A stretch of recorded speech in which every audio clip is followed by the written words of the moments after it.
चलता मैं रहूं तेरी राहों पर सदा, बन के रहबर मेरा तू चलना संग खुदा, तुझ पर ही बना रहे मेरा भरोसा, तू मेरी चट्टान रहूं तुझ में स्थिर सदा। चलता मैं रहूं तेरी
थैंक यू। थैंक यू बेटी। और हम लोग सुंदर गाना उनको सुना और देव भरा धन्यवाद करते हैं। बेटी को भी प्रभु आशीष करे। और हम लोग प्रार्थना करके मिनिस्ट्री की ओर जाएंगे। भाई विजय मुर्मू से अनुरोध है, कृपया प्रार्थना कीजिए। भाई विजय मुर्मू। सभी को जय मसीह। विजय मुझसे प्रार्थना कीजिए। आइए हम लोग प्रार्थना। पवित्र पवित्र दयालुता परमेश्वर प्रभु, फिर से प्रभु आपको धन्यवाद प्रभु, यह सुंदर संध्या बेला के लिए प्रभु जो आपने हम सबों को दिया प्रभु। और प्रभु ये जूम मीटिंग के माध्यम से प्रभु आपने हम सबों को एकत्रित किया है प्रभु, इसके लिए आपको धन्यवाद। धन्यवाद प्रभु बीते समय के लिए प्रभु, कि बीते समय में प्रभु आपने हम सबों की हर एक क्षेत्र में अगुवाई की प्रभु, हर एक घटी कमी को पूरा किया प्रभु, और भला चंगा रखा प्रभु, इसके लिए आपको धन्यवाद देते हैं। और धन्यवाद प्रभु कि इस मीटिंग के माध्यम से प्रभु हम लोग जुड़ पाए हैं प्रभु। और प्रभु अभी आपके दास के द्वारा प्रभु जो बाइबल से जो वचन बताएंगे प्रभु, जो वचन सिखाएंगे प्रभु, उसमें प्रभु आप उनको आशीष करना प्रभु, ताकि प्रभु वह वचन को अच्छी रीति से हम लोगों के सामने रखने पाए प्रभु, और हम लोग उसे समझ कर प्रभु उस वचन के अनुसार चलने में प्रभु हम सबों को आशीष कर प्रभु। और प्रभु अंकल थॉमस के लिए प्रभु, जो उनका स्वास्थ्य में थोड़ा प्रॉब्लम है प्रभु, तबीयत खराब है प्रभु, उन्हें भी आप चंगाई दे प्रभु, और अपने पवित्र हाथ प्रभु बढ़ा प्रभु, और पवित्र हाथ के द्वारा प्रभु उन्हें चंगाई दे प्रभु। और जितने भी इस मीटिंग के माध्यम से जुड़े हैं प्रभु, सभी को आपके हाथों में सौंपते हैं प्रभु, सभी की अगुवाई कर प्रभु, और सभी को चला प्रभु। तमाम बातों को प्रभु आपके चरणों तले रखते हुए प्रभु, ये छोटी सी धन्यवाद की भेंट सविनती प्रार्थना प्रभु यीशु मसीह के नाम से चाहता हूँ, दया से सुन, अनुग्रह से ग्रहण कर। आमीन। आमीन। Amen. Thank you, brother. It is over to answer one.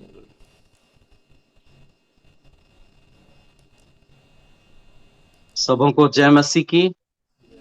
प्रभु ने एक और अवसर हमें दिया कि हम सब एक साथ मिल सकें प्रभु के सम्मुख। सुंदर गीतों के द्वारा हमारा हृदय को भी तैयार किया गया है। बेटी आन को बहुत ही धन्यवाद खूबसूरत गीतों के लिए। प्रभु हम सबों को आशीष देवे। मैं भाई जेनिंग्स को भी धन्यवाद देना चाहता हूं कि मुझे समय दिए हैं। हालांकि मैं सुनने के लिए चाहता था, लेकिन प्रभु ने ये कभी कभी बोलने के लिए भी अवसर देते हैं। और आज इस समय हम जिस विषय को चर्चा में लाएंगे वो है भजन संहिता पुस्तक में जितने घाटियों के बारे में लिखी गई है, यानी तराइयों के बारे में, उसी में से कुछ तराइयों को हम देखेंगे जो हम मनन करेंगे, क्योंकि हमारे आत्मिक जीवन में, हमारे सेवकाई के जीवन में बहुत ही लाभदायक होगा। सबसे पहला जो करीबन आठ तराई के या घाटियों के बारे में भजन संहिता पुस्तक में हम देखते हैं, लेकिन आज हम प्रभु के अनुग्रह पर भरोसा करते हुए सिर्फ 3 तराइयों को या घाटियों को हम देखेंगे। सबसे पहला तराई जो भजन संहिता में हम पाते हैं, वो बहुत ही परिचित भजन में है, और वो है भजन 23। आइए हम भजन 23 को पढ़ेंगे। भजन 23 का 4था आयत हम पढ़ेंगे। भजन 23 का 23 एंड वर्स 4। चाहे मैं घोर अंधकार से भरी हुई तराई से होकर चलूं, तो भी हानि से ना डरूंगा, क्योंकि तू मेरे साथ रहता है। तेरे सोटे और तेरी लाठी से मुझे शांति मिलती है। परमेश्वर अपने वचन पढ़े जाने के द्वारा महिमा पाए, हमें भी आशीष देवे और इन वचनों को समझने के लिए हमें सहायता करें। गीतकार यहाँ पर अपना अनुभव प्रभु के साथ जो था उसी का वर्णन कर रहे हैं। गीतकार यहाँ पर दाऊद है। दाऊद एक चरवाहा था, और जब वो प्रभु के संगति में आता है, प्रभु को भी अपना चरवाहा के रूप में वो देखता है। जैसे वो भेड़ बकरियों को चराता था, और उसी रीति से परमेश्वर या यहोवा कैसे दाऊद को भी इसी रीति से वो चलाता है, उसी चर्चा हम यहाँ पर देख सकते हैं। जब यहोवा चलाता है, जीवन का हमेशा आसान नहीं हो सकता है, क्योंकि चौथा आयत में हम पढ़ते हैं कि चाहे मुझे घोर अंधकार के तराई से होकर के जाना पड़ेगा, और परमेश्वर हमारे जीवन के लिए ऐसे तराइयों का भी इंतजाम किया है जहां पर हमें जाना आवश्यक है। इस भजन बहुत ही सुंदर भजन, जहां हम अगर विचार कर सकते हैं कि जितने भी मसीही लोग हैं, कोई भी संप्रदाय का क्यों ना हो, भजन 23 को जरूर जानते हैं। बचपन में जब हम बोलना शुरू करते हैं, घर में भी हमें यही वचन या यही भजन सिखाया जाता है। यहोवा मेरा चरवाहा है, मुझे कुछ घटी ना होगी। बहुत ही प्यारा एक भजन है। तो दाऊद को हम देखते हैं, जो यहोवा के संबंध में दूसरों से बता रहे हैं इस भजन में। और वो कहते हैं कि वो मेरा चरवाहा है, वो यहोवा मेरा चरवाहा है, और वो कहते हैं कि वह मुझे बैठाता है, वो मुझे चलता है, ले चलता है, वो मेरे जी में जी ले आता है, इत्यादि इत्यादि। यहाँ पर व्याकरण के तौर पर हम देखें तो आ, वह मतलब पुरुष तीसरा पुरुष सिंगुलर, एक वचन में इस बात को वो कह रहे हैं। वो कर रहा है, मतलब यहाँ पर दाऊद दूसरों को अपने चरवाहा के बारे में, अपने यहोवा के बारे में बता रहे हैं। दाऊद के स्थान में हम यहाँ भी आ सकते हैं, क्योंकि हम ऐसे लोग हैं जो दूसरों को हमारे परमेश्वर के बारे में, हमारे प्रभु के बारे में, हमारे यहोवा के बारे में बताने वाले हैं। और इस गीतकार जब यहोवा का चर्चा कर ही रहा था, इस चरवाहा का चर्चा कर ही रहा था, वो ऐसी एक परिस्थिति में आकर के प्रवेश करते हैं जो है मृत्यु का एक तराई का परिसर। और वहां जब आते हैं, उनका बातचीत में थोड़ा परिवर्तन को हम देखते हैं। यहाँ तक वो और किसी को परमेश्वर का बारे में या अपने चरवाहा के बारे में बताने वाले थे, लेकिन अब वो अपना ग्रामर को, अपना व्याकरण को परिवर्तित करके वो परमेश्वर को यहाँ पर द्वितीय पुरुष के साथ वो बातें कर रहे हैं। मतलब द्वितीय पुरुष कौन है? वो परमेश्वर है, अपना चरवाहा है, जिसके साथ वो बातें कर रहे हैं। वो कहते हैं, चाहे मैं घोर अंधकार से भरी हुई तराई में होकर चलूं, तो भी हानि से न डरूंगा, क्योंकि तू मेरे साथ है। और उसके बाद, तेरे सोटे और तेरी लाठी से मुझे शांति मिलती है। 5 तू मेरे 5 में तू मेरे इत्यादि कह करके वो अपना चरवाह के साथ बातचीत कर रहा है। अभी तक चरवाह के संबंध में वो बातें कर रहा था, लेकिन अब वो ऐसी परिस्थिति में आया जहां पर वो स्वयं चरवाहा के साथ बातें कर रहा है। प्रभु हम सबों को अपना सेवा में रखा है। सेवा में जब हम रहते हैं, हमें बहुत समय क्या करते हैं, हम दूसरों को हमारे प्रभु के बारे में बताते रहते हैं, लेकिन प्रभु उतना में संतुष्ट नहीं होते हैं। हम दूसरों को बताएंगे, ठीक है, लेकिन प्रभु कभी कभी हमारे जीवन में ये चाहता है कि हम प्रभु को भी कुछ बताएं, प्रभु से बातें करें। और इसीलिए प्रभु हमारे जीवन में ये तराई लेकर के आता है। कौन सा तराई? ये अंधकार का तराई। अंग्रेजी बाइबल में इसको बताया गया है the valley of shadow of death, मतलब मृत्यु की मृत्यु की छाया का तराई, मृत्यु की छाया का तराई। तो एक छाई है जहां पर हम देखते हैं परमेश्वर ऐसा एक परिस्थिति में अपना दास को लेकर के आता है जहां वो अपना अपना स्वर को, अपना आवाज को बदल कर वो लोगों के ओर से फिरकर प्रभु की ओर बातें, अपने प्रभु के साथ बातें कर रहा है। मतलब मैं और प्रभु, वहां पर और कोई नहीं है। अभी तक लोग और मैं, लेकिन अब उसका उसका जो श्रोता बदल गया है। वो स्वयं चरवाहा है जो अपने अपना भेड़ के लिए प्राण देता है। तो दाऊद अपना चरवाहा के साथ बातें करना शुरू कर दिया है और वो कह रहा है कि ये चरवाहा मेरा प्रभु है जो मेरा साथ रहता है। जब हम इस बात को यहाँ पर देखते हैं the valley of shadow of death, मतलब जो मृत्यु की तराई का जो मृत्यु छाया है, मृत्यु का छाया, मृत्यु का छाया का तराई। तो ये क्या है? जब हम एक छाया को देखते हैं, छाया छाया छाया होता है। और अगर हम छाया की बात करेंगे, अगर कोई काटने वाला एक कुत्ता भी हो सकता है, उसका छाया कभी हमें काट नहीं सकता। एक कुत्ता का छाया कभी हमें काट नहीं सकता है। वैसे एक तलवार का छाया भी हमें हत्या नहीं कर सकता, हमारा हत्या नहीं कर सकता है, हमें मार नहीं सकता है, क्योंकि वो सिर्फ छाया है। वैसे ही मृत्यु का छाया भी परमेश्वर का एक संतान को कभी भी नहीं कर सकता है, क्योंकि ये एक छाया है। तो परमेश्वर के संतान के लिए यहाँ पर एक छाया के रूप में मृत्यु को रखा गया है।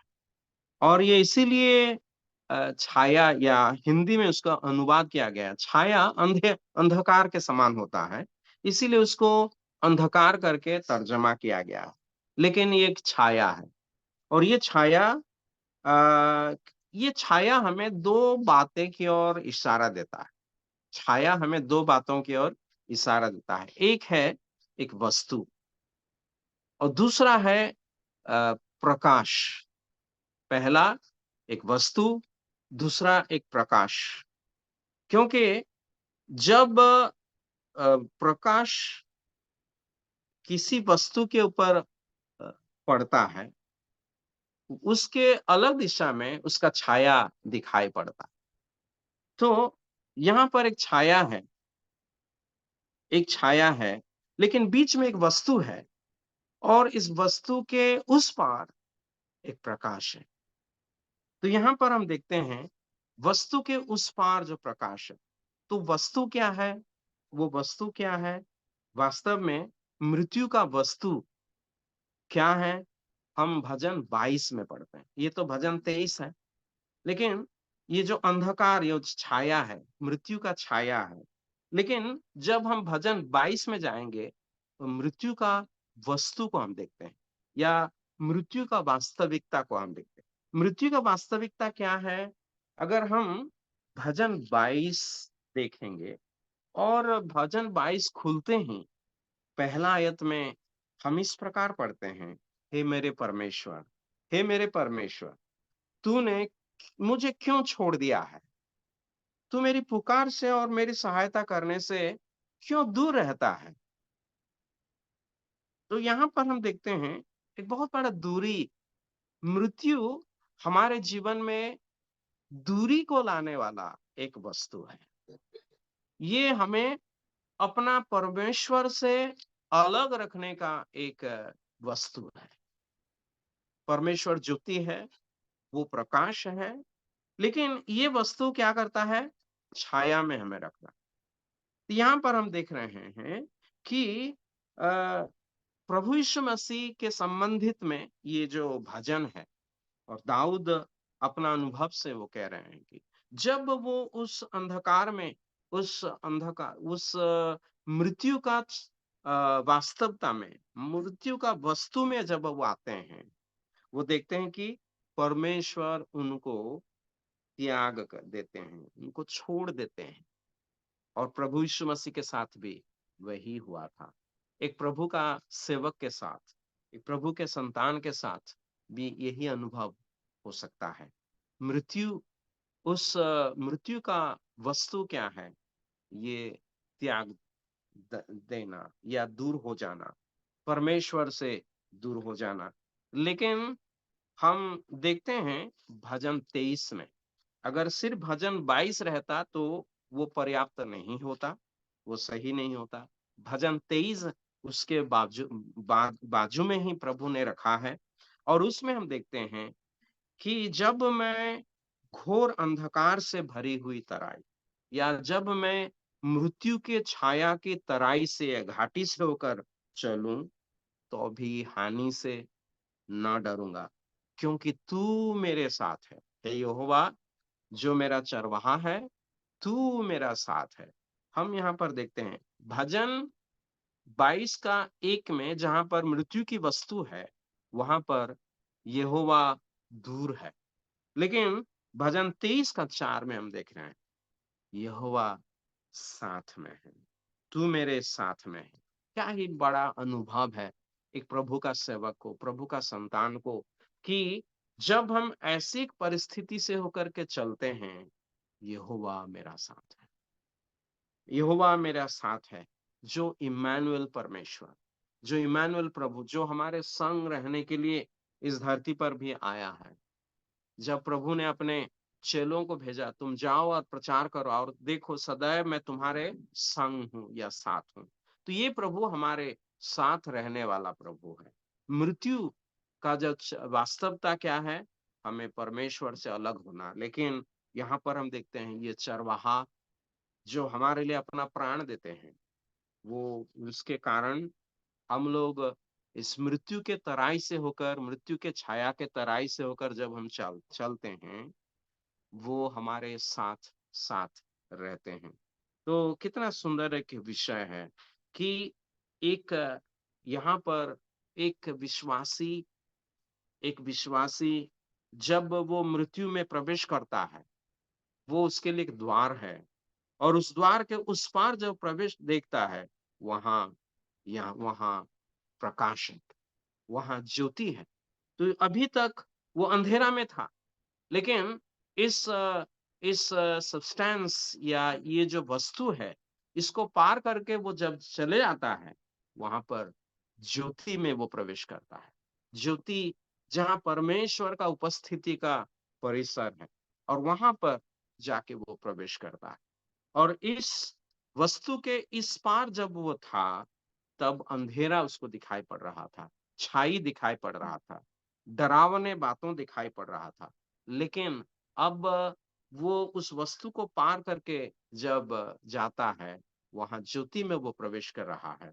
और उस ज्योति में, परमेश्वर का उपस्थिति में, वहां पर आनंद का एक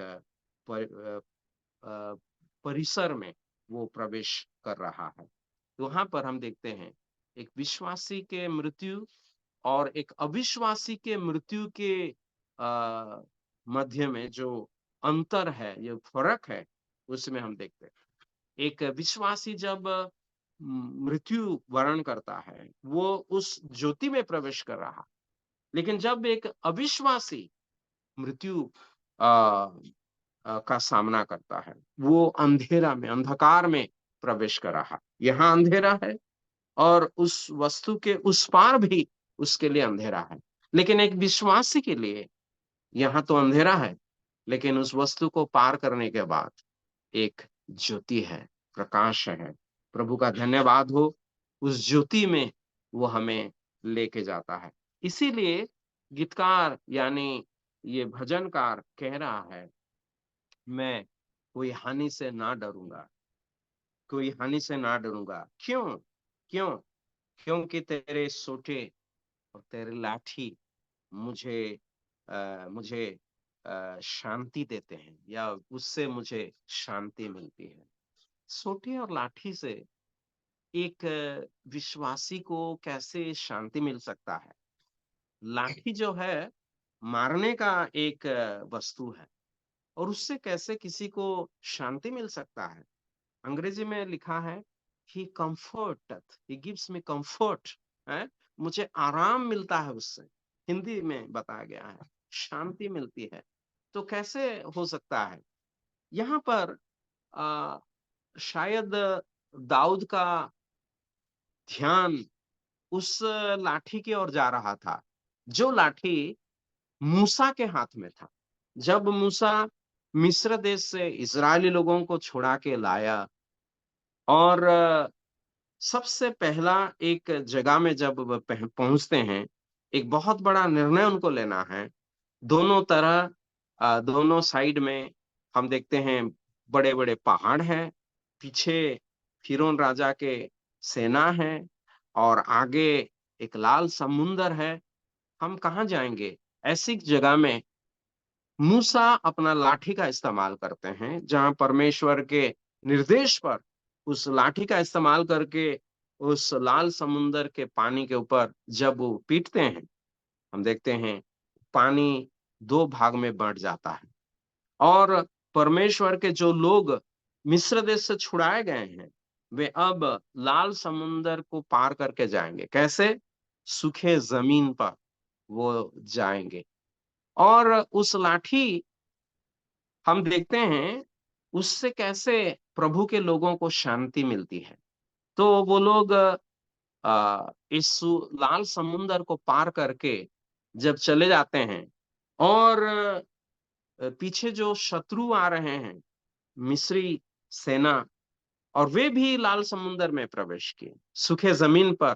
वे भी उनको पकड़ने के लिए, उनको पकड़ के शायद फिर से मिस्र देश में ले जाने के लिए वे आए हैं या उनको मारने के लिए आए हैं। लेकिन जो भी हो, मूसा फिर से उस लाठी का इस्तेमाल करते हैं। लाठी का इस्तेमाल करने से क्या होता है? जो पानी 2 भाग में बाँटा गया था, अब वो फिर से मिल जाता है और पानी के नीचे अब कौन है? सारे मिस्री सेना, सब उस पानी में दफनाए गए और उसे देखकर ये प्रभु के लोगों को और क्या मिल रहा है? शांति मिल रहा है। शत्रुओं का भय, मृत्यु का भय या ताड़ना का भय जो था, अब सब चला गया। अब उनको शांति मिल रहा है, उनको अभी आराम मिल रहा है। ये तो एक सुंदर भजन दाऊद यहाँ पर लिखते हैं, जो लाठी से अपने लोगों को शांति देते हैं, जो इस लाठी से अपने लोगों को आराम देते हैं। क्या ही चमत्कार अ, अ, व्यवस्था प्रभु ने किया है हमारे लिए कि हमें उस लाठी से शांति प्रदान करेंगे। मृत्यु के तराई से होकर के चलेंगे, लेकिन कोई भी किसी भी हानि से डरने का आवश्यक नहीं, क्योंकि प्रभु वहां पर है। हमें अपनी उपस्थिति में वो हमें सांत्वना देने के लिए। तो यहाँ पर हम 2 बातें देखते हैं कि उस मृत्यु के छाया के तराई में या घाटी में हम देखते हैं परमेश्वर की उपस्थिति। लेकिन यहाँ पर जो आगे का जो वचन है, उसमें हम देखते हैं उनके लाठी और सोटे से हमें जो शांति देते हैं, इसका मतलब उसका संरक्षण या सुरक्षा जो अपने लोगों को वो देते हैं। प्रभु ना सिर्फ अपना उपस्थिति हमें देते हैं, वो अपने लोगों को सुरक्षित भी रखते हैं।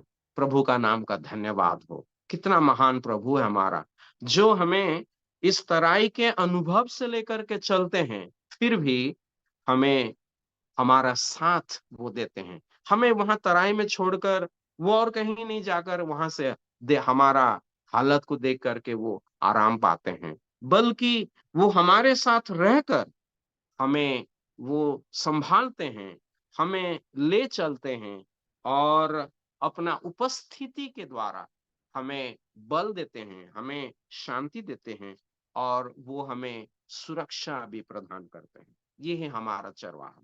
तो ये है पहला घाटी, पहला घाटी या पहला तराई, जो है मृत्यु की छाया की तराई, the valley of the shadow of death. अब हम भजन 60 में जाएंगे, भजन 60, साम नंबर 60, और उसका पहला वचन हम पढ़ेंगे। भजन 60 और उसका पहला वचन। वहां पर हम दूसरा घाटी को या दूसरा तराई को देखते हैं। भजन 60 और उसका पहला आयत।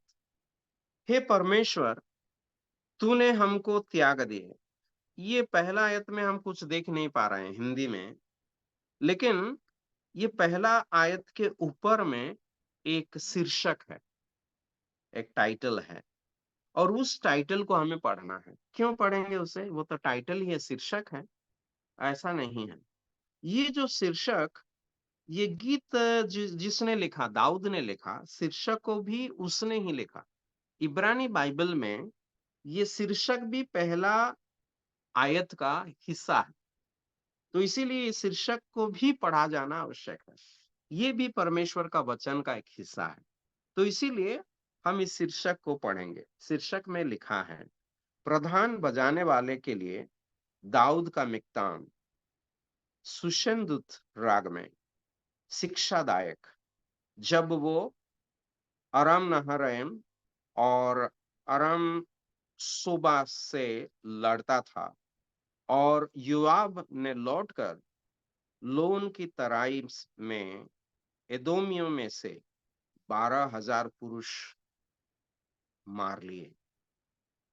तो तब का गीत है ये गीत उसी समय का लिखा गया जब राजागण लड़ने के लिए जाते थे। जब राजागण लड़ने के लिए जाते थे, उसी समय में रची गई ये गीत है। यहाँ पर लिखा गया है मिक्तम करके। ये मिक्तम क्या है? अंग्रेजी में गोल्डन, उसको कहेंगे गोल्डन, मतलब स्वर्णिम। ये स्वर्णिम गीत है। उसके बाद यहाँ पर लिखा गया है शिक्षादायक, मतलब दाऊद ने अपने अनुभव से जो भी लिखा है, ना सिर्फ वो अपने लिए लिखा है, बाकी लोग जो इसे पढ़ेंगे उनके लिए एक बहुत बड़ा शिक्षा या उपदेश वो छोड़ करके गए हैं। और इसीलिए हम इस मिक्ताम को, जो स्वर्णिम शिक्षा है, इसे पढ़ना और मनन करना आवश्यक है। यहाँ पर हम पढ़ते हैं कि कहाँ पर लड़ाई चल रहा था, युद्ध चल रहा था? अरन अरन हरम में युद्ध चल रहा था। और वहां से अब योआब वापिस आ रहे हैं, और वो आकर के, अंग्रेजी में यहाँ पर लिखा है एक जगह में, कौन सा तराई? लोन की तराई करके लिखा है, लोन की तराई। और अंग्रेजी में उससे लोन का तराई का नाम है the valley of salt. Valley of salt वो है नमक की तराई, नमक की तराई। पहला हमने देखा अंधकार या मृत्यु की छाया की तराई, लेकिन ये भजन 60 का पहला शीर्षक में हम देखते हैं नमक की तराई। और यहाँ पर योआब ने क्या किया? 12,000 शत्रुओं को वो मार डाला। यहीं पर हम देखते हैं। तो आ, यहाँ पर दाऊद जब इस बात को लिख रहे हैं, कुछ गड़बड़ हो गया है। युद्ध का समय है, जब राजागण युद्ध में जाते हैं, तो क्योंकि जब वो भजन को शुरू करते हैं, देखिए क्या कह रहे हैं, हे परमेश्वर, तूने हमको त्याग दिया और हमको तोड़ डाला है। तू क्रोधित हुआ, फिर हमको ज्यों का त्यों कर दिए। तो यहाँ पर हम देख रहे हैं लड़ाई तो हो रहा है, योआब ने इतने लोगों को मारा है, दाऊद भी कितने लोगों को मारा है, और जहां भी जा रहे हैं वो जय पा रहे हैं। क्या हो रहा है यहाँ पर ना? जब युद्ध चल रहा है, वो वही युद्ध जो यहोवा का युद्ध है, और जो यहोवा का युद्ध प्रभु अपने लोगों के द्वारा करा रहा है, और प्रभु अपने लोगों के साथ काम कर रहा है और उनको जय दे रहा है। हम पुराने नियम में जब पीछे की ओर बढ़ेंगे, वहां पर हम देखते हैं यहोशू के पुस्तक में परमेश्वर यहोशू के द्वारा इस्राएलियों को कनान देश में प्रवेश करवाए और उस देश में प्रवेश किए, क्योंकि वे जितना भी हो सके लड़ाई करके, लड़ के या युद्ध करके वो सारे जगहों को अपना कब्जे में लाएं। लेकिन ऐसे भी उसके बाद यहोशू के समय के पश्चात हम देखते हैं यहोशू भी पूरा स्थान को अपना वश में नहीं ला सका। यहोशू कितना स्थान लाया था? जितना स्थान परमेश्वर अब्राहम को प्रतिज्ञा किया था, उसका 10वां भाग ही वो लाया था और बाकी 90 भाग वो कोई भी इस्राएली लोग उससे नहीं लाया था। लेकिन यहोशू के मृत्यु के पश्चात हम अगर इतिहास में देखेंगे तो अ, शत्रुगण आकर के इनको हमला करके वो सारे जगहों को भी ले गए। तो इस्राएलियों के पास ये जगह नहीं रहा जो जगह यहोशू ने उनको दिया था। फिर उतना ही नहीं, परमेश्वर ने अब्राहम के द्वारा जो सारे जगहों का जितना बड़ा विस्तृत जगहों का देश का प्रतिज्ञा किए थे, उतना जगह उनको नहीं मिला। अब यहोवा का ये युद्ध दाऊद लड़ रहा है। यहोशू जो युद्ध को वहां रख दिया था और उसके पश्चात जो न्यायों का समय आया उस समय और शाऊल का समय आया, उस समय हम देखते हैं इस्राएल का जो देश है वो छोटा होके गया। अब दाऊद आने के बाद फिर से उन जगहों को फिर से वो पाने के लिए युद्ध कर रहे हैं, लड़ रहे हैं। और जब ये लड़ाई चल रहा है, परमेश्वर जहां भी इनको ले चलता है या जा रहे हैं वे लोग, उनको विजय दे रहा। तो अब क्या हो गया, जब दाऊद ने देखा कि हर जगह में उनको जय मिल रहा है, दाऊद अभी सिर्फ उसी जगह की ओर देख रहा है, कहाँ का नया नया जगह में वे प्रवेश कर रहे हैं। यहाँ पर एक नया जगह, वहां नया जगह, वहां नया जगह, बहुत सारे नया जगह को वे अपने कब्जे में लाए। लेकिन अब उनका उसका नजर क्या है? वो नया नया जगह में। लेकिन पहले जो देश में है उसी क्षेत्र की ओर उसका नजर नहीं है।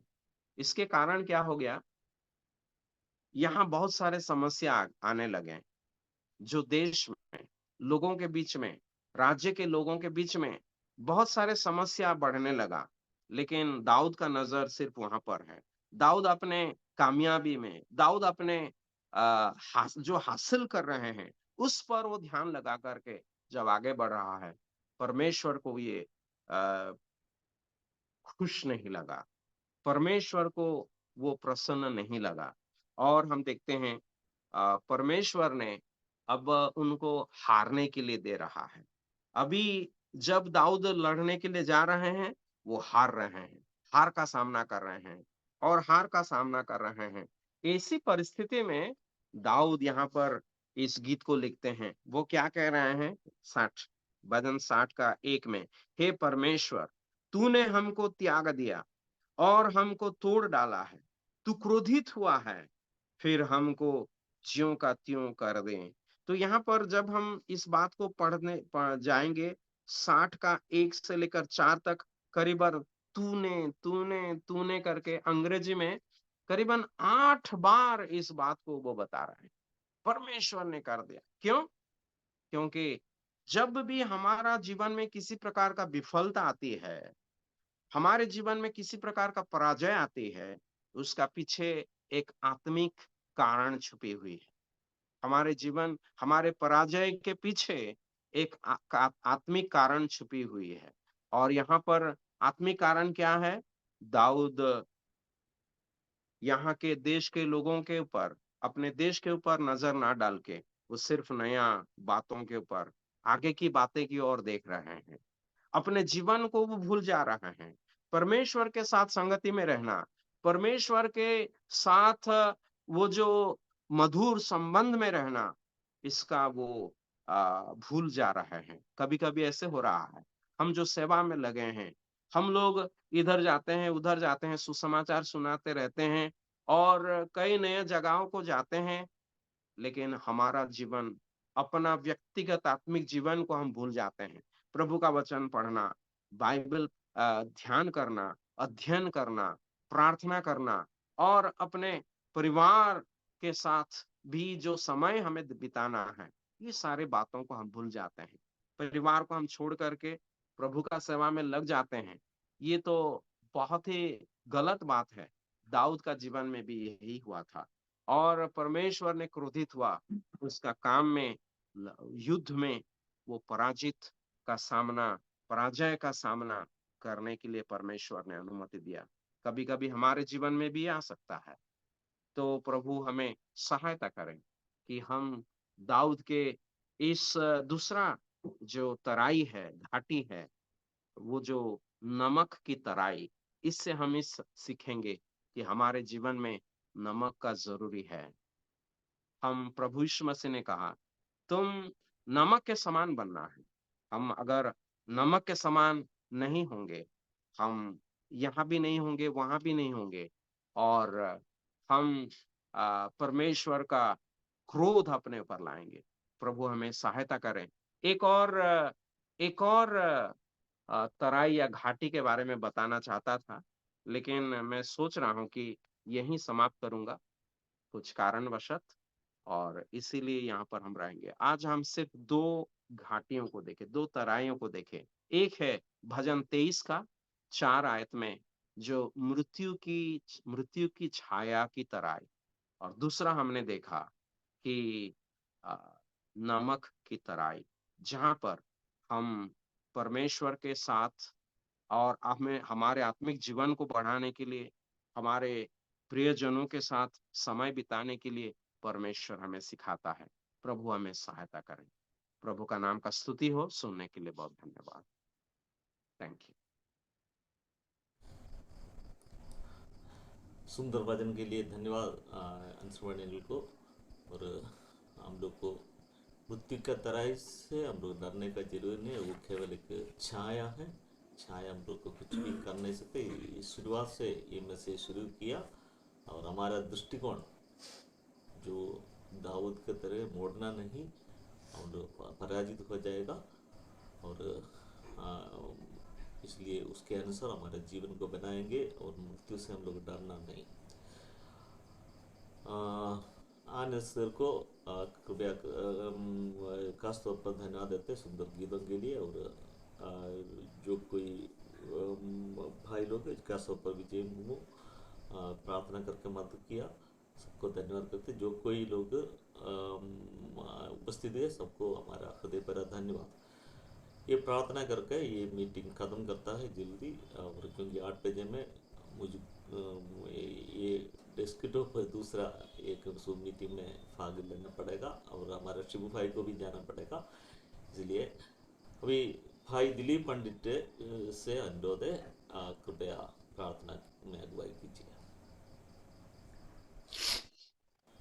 आइए हम लोग प्रार्थना करेंगे। हमारे जीवित अनुग्रहकारी प्रेमी परमेश्वर, हम धन्यवाद देते हैं इस प्रकार से प्रभु जी हम लोग को मीटिंग में जुड़ने के लिए आपने संध्या के समय में मदद किया। हम धन्यवाद देते हैं और प्रभु जी शुरू से अभी तक आपने संभाला है, इसके लिए हम आपको धन्यवाद देते हैं। और सुंदर संदेश के लिए भी हम धन्यवाद देते हैं प्रभु जी, जो अनुसरण अंकल के द्वारा आपने दिया हमारे आत्मिक जीवन के लिए, हम उसके लिए धन्यवाद देते हैं। और प्रभु जी हर एक लोग जो इसमें जुड़े हुए हैं उनको आप सहायता और मदद कीजिए कि उनके जीवन में प्रभु जी जो वचन हम लोग सीखे उनको अपने जीवन में हम सब पालन करने। तो सुंदर गीत के लिए भी धन्यवाद देते हैं।